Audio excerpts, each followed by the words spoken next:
दिन में मरने वाले को क्या करना चाहिए? जिसकी मृत्यु 7 दिन में होने वाली हो उसको क्या करना चाहिए?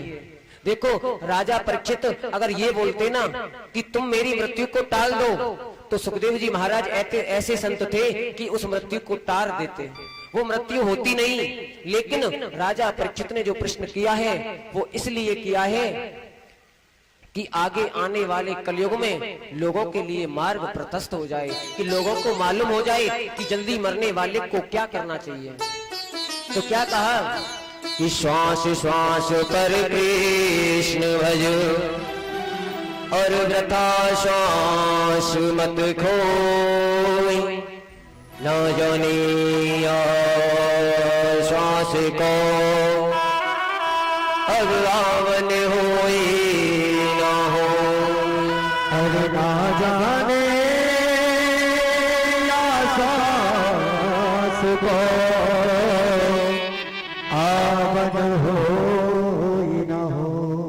कहा राजन, देखो 7 दिन में मरने वाले को तो खैर क्या, लेकिन हर व्यक्ति को श्वास श्वास पर कृष्ण भजना चाहिए। वृथा श्वास तो निकलनी ही नहीं चाहिए। क्या पता राजन, आपको तो पता है 7 दिन में मृत्यु होगी, लेकिन किसी को क्या पता कि 7 मिनट में मृत्यु हो जाए। इसलिए हर वक्त मेरे गोविंद का नाम करते हो, अपने काम करते रहो। कर से कर्म करो विधि नाना, मन राखो जहां कृपा निधाना। कहा राजन, अपने हाथों से काम करते रहो, लेकिन मन को वहीं रखो जहां मेरा गोविंद चाहता है। राजा परीक्षित ने कहा कि आचार्य सुखदेव जी महाराज, मन मेरे वश में नहीं है। और यही बात गीता में अर्जुन कहते हैं कि गोविंद, ये मन बड़ा चंचल है, कैसे तेरा भजन करूं। गोविंद, ये मन बड़ा चंचल है, तुम बताओ मैं कैसे भजन करूं तुम्हारा। ऐसा कोई साधन बता दो जिससे मन को एकत्रित किया जा सके। तो कहा, जिताशनो जित श्वासो जित संगो जितेन्द्रिया, स्थूले भगवतां रूपे संधारे दधिया। देखो राजन, अगर तुम्हें मन को एकत्रित करना है तो उसके सिर्फ 4 साधन हैं। पहला साधन ये है जितासनो, एक आसन को जीतो, एक आसन पर बैठने की आदत डालो। अब हमने देखा है मैया जी कथा सुनने आती हैं, कभी तो ऐसे बैठ गई, कभी इच्छा हो गई तो पैर ही फैला दिए ठाकुर जी की तरफ, लो ठाकुर जी शीशा देख लो। देखो, आप कितने भी बड़े भजनानंदी हो, कितने भी बड़े, लेकिन अगर 2 आसन आप मारते हो तो आप दरिद्री ही कहलाए जाओगे। एक आसन ये ऐसे करके अगर आप कहीं बैठे हो तो आप दरिद्री माने जाओगे, और दूसरा ऐसे करके ऐसे अगर तुम बैठ गए तो भी तुम दरिद्री माने जाओगे। चाहे तुम भजनानंदी नहीं माने जाओगे अगर इन 2 आसनों से तुम बैठे हो तो। जितासनो, एक आसन पर बैठना सीखो। हमें देख लो, आपके सामने बैठे रहते हैं, कहीं नहीं जाते यहां से उठ के। जितासनो, आसन पर ज्यादा देर तक बैठो। मन कहेगा चल, बोले नहीं अभी और बैठना है। मन कहेगा अब नहीं रोका जा रहा, तुम रोको नहीं, अभी बैठ। ज्यादा देर तक बैठने की कोशिश करो। जिताशनो जित करो। संग करना है तो संतों का करो, दारूबाजों का संग करोगे तो एक ढक्कन किसी ना किसी दिन मिल ही जाएगा।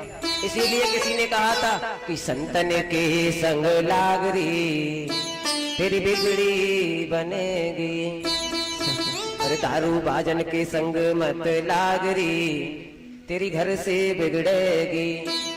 दारूबाजों के साथ में रहोगे तो घर से खटपट अवश्य हो जाएगी। इसलिए संग को जीतो, संतों का संग पकड़ो। क्या फायदा, देखो 2 दोस्त थे, 2 मित्र थे, दोनों दारू पीते थे, दबा के दारू पीते थे। शाम को फिक्स टाइम था, 10 बजे फलानी जगह पर बैठना है और वहीं ढक्कन खुलेगा। अब दो दोस्तों के बीच में बेचारा एक तीसरा भी रहता था, लेकिन वो दारू वगैरह से दूर रहता था। अब जब वो दोनों दारू पीते थे तो वो उससे कहते थे, भैया आज तो एक ढक्कन ले ले भाई। बोले नहीं भैया, हम क्यों ले, हमारे घर में आज तक दारू की बोतल नहीं देखी किसी ने। बोले अच्छा। तो वो दोनों दारू के फायदे बताने लगे। देख, इस दारू से चिंता दूर हो जाती है, चाहे दिमाग में कितनी भी टेंशन हो सब खत्म। बोले भाई तुम कितने भी फायदे बताओ, हम दारू तो नहीं पिएंगे। अब एक दिन क्या हुआ, वो तीसरा जो मित्र था बेचारे के घर वालों से लड़ाई हो गई, जाकर के बैठ गया। बोले यार हम बड़े परेशान हैं। बोले देख, हमने फायदा बताया था ना कि दारू से चिंता दूर हो जाती है। उसको वो फायदा याद आ गया तो कहा कोई बात नहीं, अगर चिंता दूर होती है तो 2 ढक्कन हमें भी दे दो। लेकिन उसको ये नहीं पता था कि दारू हमारी बुद्धि को भ्रष्ट कर देती है, सोचने समझने की शक्ति को खत्म कर देती है। उसी को हम ये कहते हैं कि चिंता को दूर कर देती है। आज उन दोनों के साथ में रह करके उसने दारू पीना आरंभ कर दिया, क्योंकि उसने संगत गलत चुन ली थी। शराबियों के साथ में रहता था, शराबी कबाबियों के साथ में रहता था, क्योंकि उसने गलत संगत को चुन लिया था। इसीलिए कहते हैं अच्छे लोगों के साथ में रहो, ऐसे लोगों के साथ में रहो जो तुम्हें 2 बात ज्ञान की बता सकें। और हमारे जो नए युवा भाई हैं उनसे हम ये कहना चाहेंगे कि अपने से छोटे बच्चों की उम्र के बीच में कम से कम समय को व्यतीत किया करें।